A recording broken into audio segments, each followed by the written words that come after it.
నమస్తే, నేను మీ Gopi. Welcome back to our channel. ఈరోజు మనతో వచ్చరికి జై భారత్ నేషనల్ పార్టీ అధికార ప్రతినిధి చిరంజీవి నాయక్ గారు ఉన్నారు. సార్ నమస్తే. సార్ నమస్తే. జై భారత్. సార్, ఆంధ్రప్రదేశ్లో పోలింగ్ ముగిసింది, కౌంటింగ్ ముగిసింది. టీడీపీ, జనసేన, బీజేపీ అధికారంలోకి అయితే వచ్చాయి. ఇంకా వాళ్ళు ప్రమాణ స్వీకారం చేయకముందే ఆంధ్రప్రదేశ్లో వాళ్ళ కార్యకర్తలు ఎవరైతే ఉన్నారో ఆ వైసీపీ కార్యకర్తల్ని భయాందోళనకు గురి చేస్తున్నారు. సో దీని గురించి మీరు ఏం చెప్తారు? అంటే ఒకటండి, ఇప్పుడు ఆంధ్రప్రదేశ్లో ఎలక్షన్స్ అయిపోయినాయి, కూటమి విజయం సాధించింది, కానీ ఇంకా గవర్నమెంట్ ఏర్పడలేదు. ఇప్పటికైతే లా అండ్ ఆర్డర్ ప్రాబ్లం ఉంది కాబట్టి అక్కడక్కడ అల్లర్లు జరుగుతున్నాయి కాబట్టి దీన్ని కంట్రోల్ చేయాల్సిన బాధ్యత పోలీస్ మీద ఉంది. పోలీస్ పర్టికులర్లీ ఈసీ ఇంకా model code of conduct implementation result declare చేసింది, కానీ ఇంకో గవర్నమెంట్ ఫామ్ చేయాలి. ఇంకొక గవర్నమెంట్ ఫామ్ చేసేంత వరకు ఖచ్చితంగా లా అండ్ ఆర్డర్ అంతా సూపర్వైజ్ చేయాల్సింది గవర్నర్. ఈసీ ఉంది, ఇంకా మోడల్ కోడ్ ఆఫ్ కండక్ట్ ఇంకా ఆంధ్రప్రదేశ్ ఇంప్లిమెంటేషన్ రిజల్ట్ డిక్లేర్ చేశారు, కానీ అఫీషియల్గా ఇంకొక రిజల్ట్ డిక్లేర్ చేసిన తర్వాత ఇంకో ముఖ్యమంత్రి రాలేదు. అదర్వైజ్ ఇప్పుడు ఆపధర్మ ముఖ్యమంత్రిగా ఉన్న జగన్మోహన్ రెడ్డి గారు ఏమైనా సలహాలు ఇవ్వాలి. సో ఇప్పుడు ఆపధర్మ ముఖ్యమంత్రి జగన్మోహన్ రెడ్డి ఉన్నారు, గవర్నర్ ఉంటారు, ఈసీ ఉన్నారు. సో లా అండ్ ఆర్డర్ విషయంలో ఎవరో ఒకరు ప్రొయాక్టివ్ మెజర్ తీసుకుని వీటన్నిటిని ఆపే ప్రయత్నం చేయాలి కదా. జగన్మోహన్ రెడ్డి గారు ఎందుకు ఆపలేకపోతున్నారు? ఆయన చేతిలో ఏం లేదు, ఆపధర్మ ముఖ్యమంత్రి ఆయన, అంతే. పవర్స్ ఉండవు. ఇంకో ముఖ్యమంత్రి వచ్చే వరకు జగన్మోహన్ రెడ్డి గారు ఆపధర్మ ముఖ్యమంత్రిగా ఉంటారు, అంతే. ఇప్పుడు ఏదైనా లా అండ్ ఆర్డర్ ఇవన్నీ సూపర్వైజ్ చేయాల్సిన బాధ్యత ఈసీ మీద ఉంది. రిజల్ట్ డిక్లేర్ చేస్తారు. ఇంకొక కూటమి నుంచి ఎల్పీ లీడర్ని ఇంకా లెజిస్లేటివ్ పార్టీ లీడర్ని ఇంకా శాసనసభ పక్ష నేతని ఇంకెవరిని ఎన్నుకోవాలా? వాళ్ళు పవన్ కళ్యాణ్ గారిని ఎన్నుకుంటారా, లోకేష్ గారిని ఎన్నుకుంటారా, లేకపోతే చంద్రబాబు గారిని ఎన్నుకుంటారా, ఎవరిని ఎన్నుకుంటారో తెలియదు. ఆంధ్రప్రదేశ్ ముఖ్యమంత్రి ఎవరనేది ఇంకా కూటమి గెలిచింది, కానీ కూటమి నుంచి ముఖ్యమంత్రి ఈయనని కూటమి నుంచి ఎవరు చెప్పాలా. ఇప్పుడు టీడీపీ నుంచి చూసుకుంటే ఇద్దరు ఉన్నారు యాస్పిరెంట్స్, చంద్రబాబు గారు, పవన్ కళ్యాణ్ గారు, లోకేష్ గారు. తర్వాత మిత్రపక్షంగా ఉన్న పవన్ కళ్యాణ్ గారు ఉన్నారు.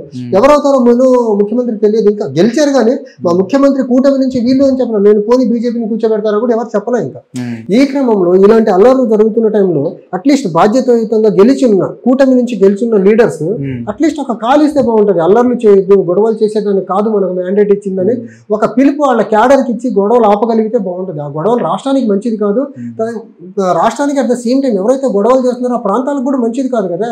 రేపు వీళ్ళందరి మీద కేసులు అయితే కేసులు పెట్టుకొని కోర్టుల చుట్టూ తిరగాల్సింది గొడవలు చేసిన లీడర్లు ఎవరు తిరగాలి. లీడర్లకు అంత అవసరం కూడా పట్టదు, లీడర్ల మీద కేసులు బుక్ అవ్వవు. ఎవరైతే లోకల్ గా పైన లీడర్షిప్ ని పైన గెలిచిన పార్టీని చూసుకుని గొడవ చేస్తారో వాళ్ళ మీద కేసులు బుక్ అవుతాయి.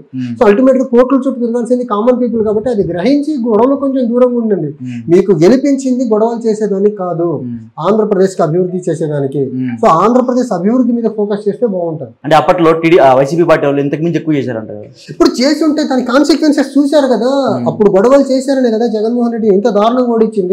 ఇప్పుడు వీళ్ళు గొడవలు చేస్తే రాబోయే ఎన్నికల్లో ఈ కూటమిని కూడా దారుణంగా ఓడిస్తారు. మళ్ళీ ప్రజలు ఎప్పుడు గొడవల్ని అల్లర్లని హర్షించరు. ప్రజలు అవి గొడవలు చేసుకునే దానికి వీళ్ళ నోట్లేసి గెలిపించలేదు, గొడవలు చూసేదానికి కాదు, అభివృద్ధి చేసేదానికి వీళ్ళకి ఇంత పెద్ద మ్యాండేట్ ఇచ్చారు. సో అభివృద్ధి పదం వైపుకి తీసుకెళ్ళాలి, ఆంధ్రప్రదేశ్ ని అభివృద్ధి పరంగా ఎలా ముందుకు తీసుకెళ్తారో ఆ విజన్ చెప్పండి, కానీ గొడవలు చేయడం ఏమాత్రం సమంజసం కాదు, సమర్థనీయం అంతకంటే కాదు. ఆంధ్రప్రదేశ్ లో మాజీ ఎమ్మెల్యే బాలినేని శ్రీనివాస్ రెడ్డి గారి మీద దాడులు జరుగుతుందంట, వాళ్ళ కార్యకర్తల మీద జరుగుతుందంట. అదేవిధంగా కాన్స్టిట్యున్సీలు చాలా వైసీపీ కార్యకర్తలు ఎవరైతే ఉన్నారో వాళ్ళ ఇంట్లోకి చొరబడి రాళ్ళు విసిరేయడం కానీ గడ్డపరంతో కొట్టడం అలా జరుగుతుందంట. సో మరి ఇంత తీవ్రంగా జరుగుతున్నా సరే ప్రతినిధి నాయకులు ఎందుకు స్పందించలేదు? ఇప్పుడు కూటమి నుంచి ఎవరైతే గెలిచారో రెస్పాన్సిబుల్ కూటమి నాయకులు ఏమంటున్నారంటే, ఎవరు మాట్లాడలేదు కదా. కూటమి నాయకుడు ఏమంటున్నారంటే హింసాత్మక ఘటనలు మేమేం చేయమని వాళ్ళందరూ వాళ్ళు చెప్తున్నారు. బట్ సార్ చేసే వాళ్ళని ఆత్మనంగా చెప్పాలి కదా. ఇప్పుడు అపోజిషన్ వాళ్ళు ఏం చెప్తున్నారు, గెలిచిన పార్టీ వాళ్ళు అంటున్నారు. గెలిచిన పార్టీ లీడర్లు అట్లీస్ట్ మీరు ఒక కాల్ ఫర్ చేయండి, గొడవలు చేయొద్దని ఒక అపీల్ ఇవ్వండి, ఆగుతారు కదా. ఇందాక చూసి అక్కడ కొడాలని ఇంటి మీదకి కోడిగుడ్లు రాళ్ళు వేస్తున్నారు అనేసి సంబంధం కాదు. ఇప్పుడు కొడాలని అవన్నీ అలాంటి పనులు ఎన్నో మాట్లాడకూడని అన్పార్లమెంటరీ లాంగ్వేజ్ లో మాట్లాడారని కదా ఓడించింది. అంత బుద్ధి చెప్పిన తర్వాత ఇంకా ఆయన మీద మనం ప్రతీకారం తీర్చుకొని మళ్ళీ ఆయన హీరో చేయాల్సిన అవసరం ఏముంది? అలాంటి అల్లర్లు జరగటం వల్ల ఆయన మీద సింపతి పెరుగుతుంది. ఆయన చేసిన చెడంతా మర్చిపోయి అయ్యో పాపం మీ మీద ఇలా చేస్తున్నారు మళ్ళీ సింపతి వస్తుంది. అంటే గుడివాడలో అప్పుడు అయితే ముందు వైసీపీ పార్టీ అధికారం ఉన్నప్పుడు టీడీపీ శ్రేణి మీద ఆయన ఇంతకంటే ఎక్కువ ఆయనే ఎమ్మెల్యేగా ఉండి మంత్రిగా ఉండి ఇంతకు మించి ఎక్కువ పాల్పడ్డాడు ఆయన. ఇప్పుడు అవన్నీ చేశారనే కదా ఓడించింది. దానికి భిన్నంగా మీరేం చేస్తున్నారు? అవే చేస్తున్నారు కదా. మీరు ప్రజలు తీర్చుకునే దానిక మీకు ప్రజలు ఓట్లేసింది, గొడవలు చేసేదానిక మీకు ఓట్లేసింది. కొడాలని తప్పు చేసి ఉంటే చట్టపరంగా శిక్షించండి. ఇలా లంపెన్ లంపెన్ గ్రూప్ లా వాళ్ళ ఇంటి మీదకి వెళ్ళి రాళ్ళు కోడిగుడ్లు వేయడం కరెక్ట్ కాదు కదా. అదేవిధంగా వైసీపీ పార్టీలో ముఖ్యంగా ఎవరైతే ఉన్నారో కీలక నేత అని చెప్పుకోవచ్చు విడుదల రజని, ఆమె ఆఫీస్ ను కూడా ధ్వంసం చేశారంటే గెలిచిన మరుక్షణమే. ఇది కరెక్ట్ కాదు, ఇది సంబంధించిన అసలు ఏ మాత్రము కాదు. ఎవరైతే ఓడిపోయారో ఓడిపోయిన వాళ్ళ మీద ఇది కాదు మీరు చేయాల్సింది. వాళ్ళు ఏమైనా తప్పులు చేస్తే చట్టపరమైన చర్యలు తీసుకునేదానికి పోలీస్ వ్యవస్థ ఉంది, ఎంక్వైరీ చేయించండి, చట్టపరమైన చర్యలు తీసుకోండి. అంతే తప్ప ఈ రకంగా అల్లరి మూకలుగా పార్టీ క్యాడర్ అల్లరి మూకలుగా మారిపోయి అలా ప్రతిపక్ష నాయకులు ఇళ్ల మీదకి వెళ్ళి దాడులు చేయడం కరెక్ట్ కాదు. అంటే జగన్ కూడా చంపేసే అవకాశాలు ఎక్కువ ఉన్నాయండి ఈసారి. అవి నాకు తెలియదండి. ఇంకా ప్రతిపక్ష నాయకులు ఇంత దాడి జరిగితే సరే వీళ్ళు స్పందిస్తారు. అంటే వాళ్ళు ముందుగా చెప్పారు ఒకసారి మా వాళ్ళు ఏం చేయరని చెప్తే, అయినా సరే ఇంకే దాడులు పాల్పడుతున్నారంటే వాళ్ళు ఏం చేయలేరు కదా. అప్పుడు పోలీస్ ఏం చేస్తుంది? నిద్రపోతున్నారా? పోలీస్ ఉంది కదా రాష్ట్రం, వాళ్ళు భయపడుతున్నారు. లా అండ్ ఆర్డర్ మెయింటైన్ చేయాల్సింది ఎవరు? పోలీసులే కదా. పోలీసులే కదా లా అండ్ ఆర్డర్ మెయింటైన్. సిగ్గు చేటు. డెమోక్రసీలో ఉన్నాము. మొన్న ఎలక్షన్ రిజల్ట్ రోజు నేను నర్సరావుపేట నుంచి మా ఇంటికి వస్తున్నా. డెమోక్రసీలో రిజల్ట్ డే రోజు ఇంత దయనీయమైన పరిస్థితి అంటే ఆ పల్నాడు జిల్లా అంతా 144 సెక్షన్ షాపులన్నీ క్లోజ్ అయినాయి. ఒక పక్క డెమోక్రసీ అంటారు, ఇంకో పక్క నిర్బంధం. చూడండి ఎంత కాంట్రడిక్షన్, ఎంత పెక్యులియర్. డెమోక్రసీలో ఎలక్షన్ రిజల్ట్ డిక్లేర్ డే రోజు డిక్లేర్ అంతా 144 సెక్షన్ పెట్టి మీరు ఎలక్షన్ రిజల్ట్ డిక్లేర్ చేస్తున్నారంటే ఇది ప్రజాస్వామ్యం సరైన మార్గంలో వెళ్ళట్లేదని అర్థం అవ్వట్లేదా మీకు? నేను వస్తున్న దారి పొడవున 144 సెక్షన్. కనీసం ఒక వాటర్ బాటిల్ తీసుకుని వాటర్ తాగుదామంటే ఒక్క షాప్ ఓపెన్ లేదు తెలుసు. ఎంత దారుణమైన పరిస్థితి ఇది. ఇది మన ప్రజాస్వామ్యం యొక్క దౌర్భాగ్యం. ఇది సరిపోతున్న చందంగా ఇదన్నీ పోస్ట్ పోల్ జరిగిన వైలెన్స్ బేస్ చేసుకుని 144 సెక్షన్ విధించారు. ఈ రోజే పల్నాడు జిల్లా ఎస్పీ ఒక స్టేట్మెంట్ ఇచ్చారు. 1330 మందిని పల్నాడు జిల్లాలోనే అరెస్ట్ చేశారంట. ఎంత దారుణం ఇది. ఒక జిల్లాలోనే 1330 మందిని అరెస్ట్ చేశారంటే ఇంకా అరెస్ట్ కానోళ్ళు ఎంతమంది ఉంటారు ఆ జిల్లాలో? ఈ రకంగా రాష్ట్రం మొత్తం చూస్తుంటే జరిగిన ఎన్నికల్లో ఎంతమందిని అరెస్ట్ చేయాలి? ఈ రకంగా గొడవలు చేసుకుంటే ఆంధ్రప్రదేశ్ యొక్క law and order situation control చేయలేకపోతే బయట ఇన్వెస్టర్స్ కి, గ్లోబల్ ఇన్వెస్టర్స్ కి ఎలాంటి సందేశం వెళ్తుంది బయటికి? అసలు ముందుకు వస్తారా పెట్టుబడులు తీసుకొని?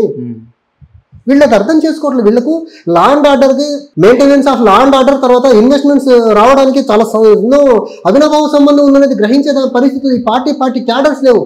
దానివల్ల జరుగుతున్న గొడవలు ఇది. వీళ్ళకి ఏమాత్రం సెన్సిటివిటీ ఉండి ఉంటే గొడవలు చేయకుండా పీస్ఫుల్ గా ఉండి ఇప్పుడు వచ్చిన ఈ థంపింగ్ మెజారిటీని బేస్ చేసుకుని బెటర్ గా ఇన్వెస్టర్స్ తెప్పించి ఆంధ్రప్రదేశ్ లో ఇన్వెస్ట్మెంట్స్ పెట్టించి ఆంధ్రప్రదేశ్ ని అభివృద్ధి పరంగా ముందుకు తీసుకెళ్లే వాళ్ళకి వీళ్ళకి సెన్సిటివిటీ ఉన్నట్టు అనిపించట్లేదు ఈ జరుగుతున్న పరిణామాలు గొడవలు చూస్తూ ఉంటాయి. ఓకే, అదేవిధంగా జక్కంపూడి రాజా అంటే మాజీ ఎమ్మెల్యే రాజానగరం.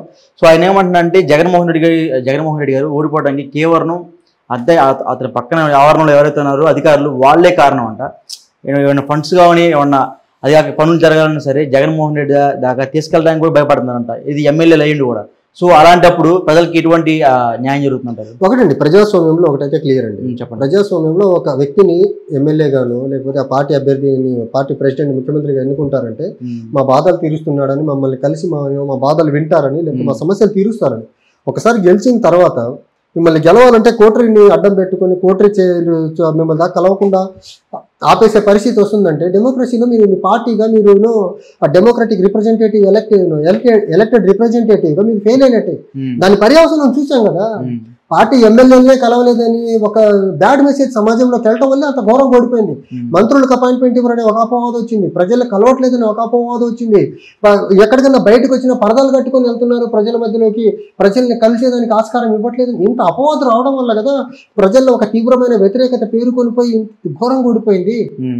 సో ప్రజలు ఎప్పుడైతే ఒక దానికి ఫిక్స్ అవుతారో, ప్రజాస్వామ్యబద్ధంగా ఈ పాలకుడు వెళ్ళట్లేదని ఫిక్స్ అవుతారో ఖచ్చితంగా ప్రజలకు తగిన రీతి ఎలక్షన్లు వచ్చినప్పుడు చెప్తారు. Okay sir, thank you sir. Thank you.